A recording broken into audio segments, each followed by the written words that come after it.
I'm a little bit more extroverted than some people. Yeah. You're more introverted. For sure. So what do you do with the introvert who's like, hey, evangelism, that's for extroverts. Yeah. How do you, I can't do that. Right. It's too much for me. How do you respond to that? Evangelism is a part of the Christian life. That's right. Like, Jesus calls his followers to not just follow Jesus personally, but to share Jesus with other people as well.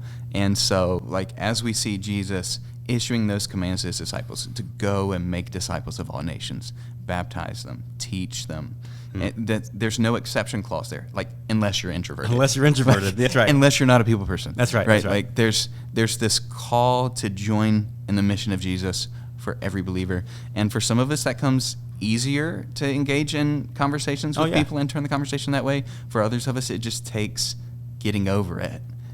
Because it's just that important. Yeah, so I have this friend, Devin. We met in college. In fact, he goes to our church.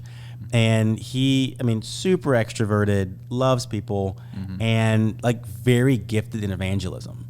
So much so, like, kind of annoyingly so. Okay? So we would, like, share the gospel with people, and we'd, like, plant seeds. Somehow, some way, Devin would always lead that person to Christ, like, a couple weeks or months later. And, like, it was cool at first, but then it became annoying. Like, there's one guy who I was like, man, I've been sharing with this guy for, like, 3 months. And Devin's like, I just shared, and he became a Christian. And I'm like, oh, good for you, Devin, you know. So the point is that, like, some people are just a little bit more gifted, passionate, geared towards evangelism, and yet every believer is called to engage in this evangelism. Yeah.